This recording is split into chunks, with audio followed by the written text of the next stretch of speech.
Hey everybody, a little bit of a departure from building the last B-36.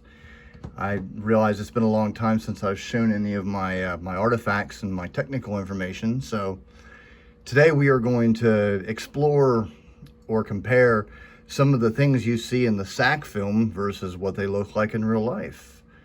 All the stuff I'm about to show you came from the former YB-36 42-13-571, which is now an RB-36E featherweight 3.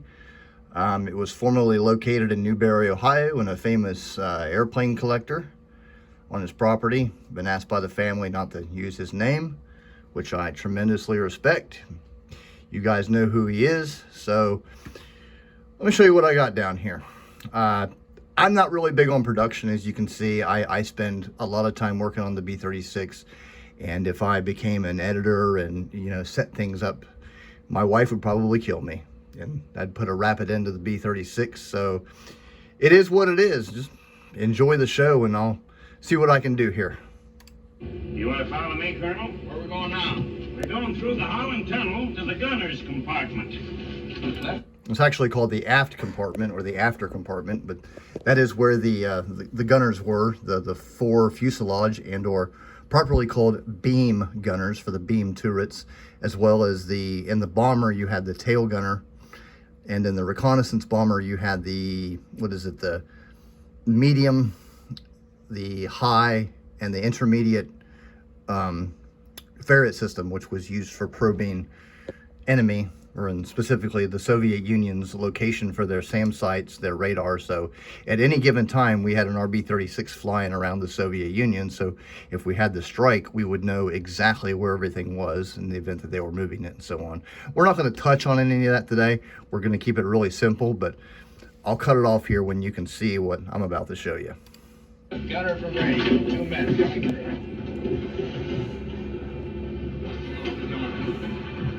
See you later, son. Yes, sir. All right, Colonel. Okay.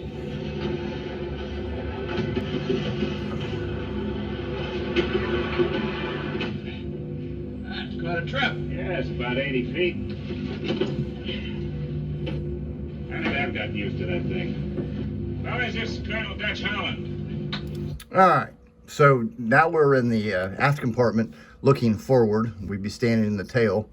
And as I pointed out on another one of my videos where I kind of critique this versus reality, is where we're standing right now, there is a bulkhead in between the empennage and the aft compartment. So this is impossible. But anyways, some of the things that we see here, number one right here, which I have beside me, this is the back end of the APG-32, which I believe is nomenclature for aircraft pulse gun lane 32. That's the indicator. That is what, basically a video card that or a video monitor that the gunner would look in, and he would see everything. I'll show you that now. This is the back end of the APG-32 indicator.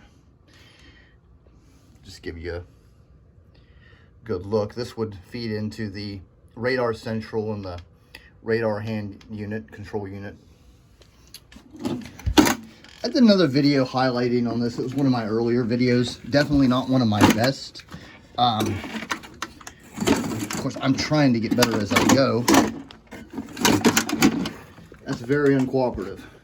But that's the APG-32 indicator. You could say it's one of the world's first video games.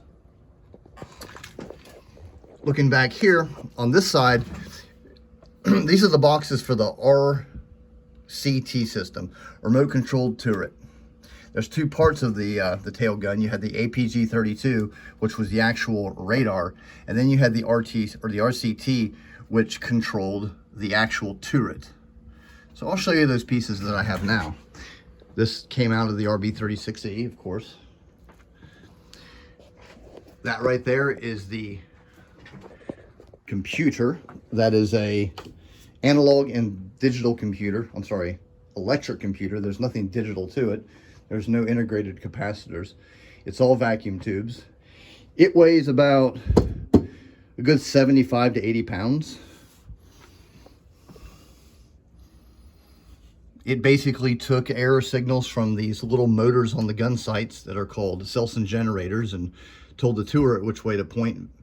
It's kind of like if you have a clock, if your hand controller or you had your unit turned to 3 o'clock, which represented a specific voltage, this guy here, it's got the azimuth and elevation, it would turn it to 3 o'clock based on those voltage differences. The first YB-36 computers, they were all analog. They had very little electric, and the later models are all electric, meaning that the first ones were like watches. They had gears and things of that nature, where this is all vacuum tubes and Selson generators and stuff like that. If I was a better person, I'd pop the cover off of this thing so you could see it, because it's quite awesome. And if you're into vintage airplane smells, electrical smells, inside that box is a real treat. As you can see, I've got some of the original rack that was on the RB-36E. This kind of tells a little tale of how it was scrapped. I theorize that it was just simply fell to the floor and it was damaged. To the next component, which I only have half of it. Not too many of these in the world. This is the bottom half of the Thyratron controller. The top half, it would have been like a cage. It looked similar to that with big vents in it. And then it had another mount like that. But it had these things up here, these big vacuum tubes, which were about that tall, called Thyratron tubes. And what the Thyratron did was the B-36 was 330 volt AC 3-phase. It took that massive 3-phase power that came off the 4 alternators on 4 of the 6 reciprocating engines and delivered it to this. This thing would take the signals from the 330 and then it would transform it to 28 volt DC to run the actual motors on the turret.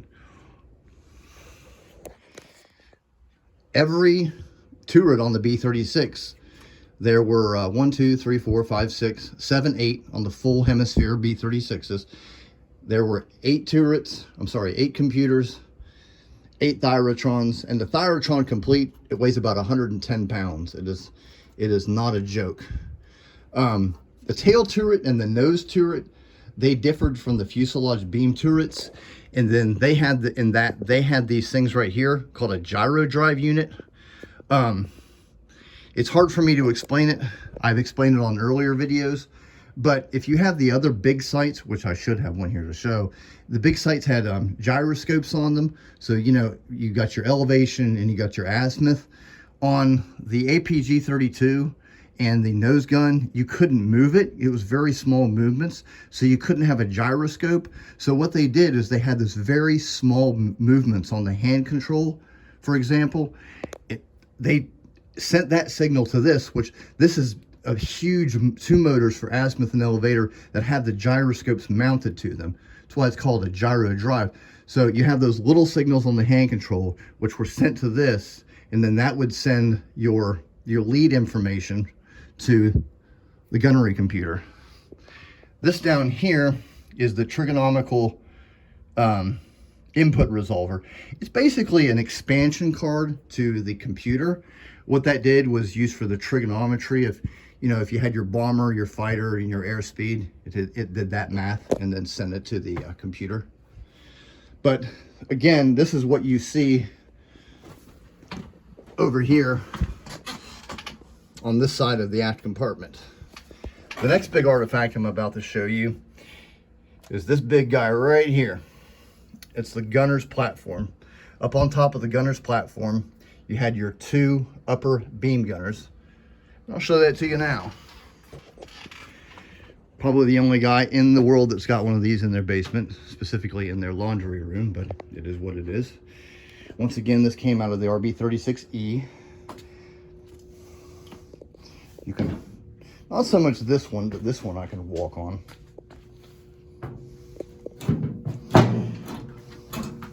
Imagine that there was a pole here, and then you had your seat here, and it had rollers on it, and that pole went up, and you had your sighting station, so you can control your turrets, and then you have your big portals. Interestingly, these plates I have them. I couldn't find them for the video, but they put these plates on here to cover this up when they did the featherweight conversion, and they did away with all this equipment. In the other room, all that RCT equipment, it mounts on here. There's a little box for the RTC. I don't know what that is quite yet. On the back side of it, which this would represent in the movie, where we're standing at the aft end looking forward, you got little first aid kits, blood thingamajiggies and whatnot. This was actually cut. They cut the aft compartment, which I'm going to show you some pictures of it in a little while.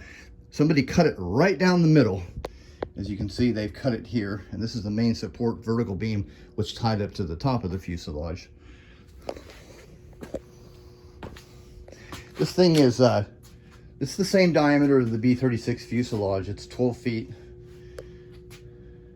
6 exactly, but it's probably closer to 12 because it resides a little bit higher in the fuselage than it is on center.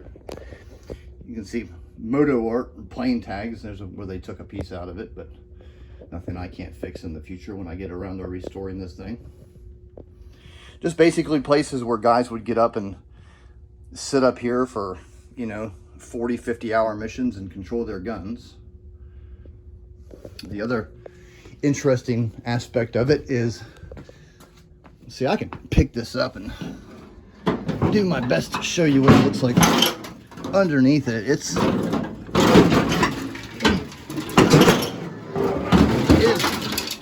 It is no joke.